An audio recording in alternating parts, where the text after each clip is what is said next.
വെറും 20 ദീർഘത്തിന് ഹത്തയ്ക്ക് പോയിട്ട് വന്നാലോ?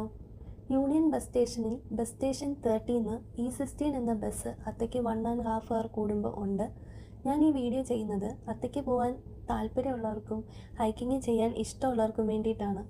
നിങ്ങൾ വീക്കെൻഡാണ് പോകാൻ ഉദ്ദേശിക്കുന്നതെങ്കിൽ പോകാൻ ഉദ്ദേശിക്കുന്ന ടൈമിനേക്കാൾ ഒരു ഹാഫ് അവറെങ്കിലും നേരത്തെ ഇറങ്ങുക. വീക്കെൻഡ് അത്യാവശ്യം നല്ല റഷായിരിക്കും. തിരക്ക് കൂടുന്നതനുസരിച്ച് അവർ ടോക്കൺ തരും. ടോക്കൺ അനുസരിച്ച് നമുക്ക് ബസ്സിൽ കയറാൻ പറ്റുള്ളൂ.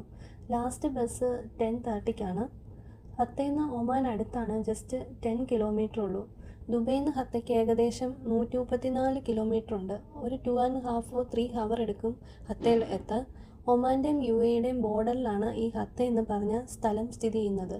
നിങ്ങൾ ബസ്സിനാണ് പോകുന്നതെങ്കിൽ ഹത്ത എമിറേറ്റ്സ് NBD എന്ന ബസ് സ്റ്റോപ്പിലാണ് ഇറങ്ങേണ്ടത്. ബസ് ഇറങ്ങിയിട്ട് ഗൂഗിൾ മാപ്പ് നോക്കി പോയി കഴിഞ്ഞാൽ ചിലപ്പം വഴി തെറ്റാൻ ചാൻസ് ഉണ്ട്. നിങ്ങൾക്ക് ഡൗട്ട് ഉണ്ടെങ്കിൽ ബസ് ഇറങ്ങുന്നിടത്ത് ആരോടെങ്കിലും ചോദിക്കുക. മെയിൻ റോഡിൽ നിന്ന് പിന്നെ ഉള്ളിലോട്ട് കയറി കഴിഞ്ഞാൽ ചോദിക്കാനായിട്ട് ആരെയും കാണില്ല. മല കയറാനാണെങ്കിൽ കുറേ ഉണ്ട്. കയറാൻ പക്ഷെ അത്ര പാടുപെട്ടില്ല. ഇറങ്ങാനാണ് ബുദ്ധിമുട്ടിയത്. ഒരു 2 hour എടുത്തു മല ഇറങ്ങാൻ. ഹൈക്കിംഗ് ട്രെയിൽസ് കൊടുത്തിട്ടുണ്ട്, പക്ഷേ നൈറ്റ് ആയതുകൊണ്ട് ട്രെയിൽസൊക്കെ കണ്ടുപിടിക്കാൻ തന്നെ പാടുപെട്ടു. നല്ല തണുപ്പാണ്. പിന്നെ പോകുന്നവരെ സ്വെറ്ററൊക്കെ ആയിട്ട് പൊക്കോളൂ.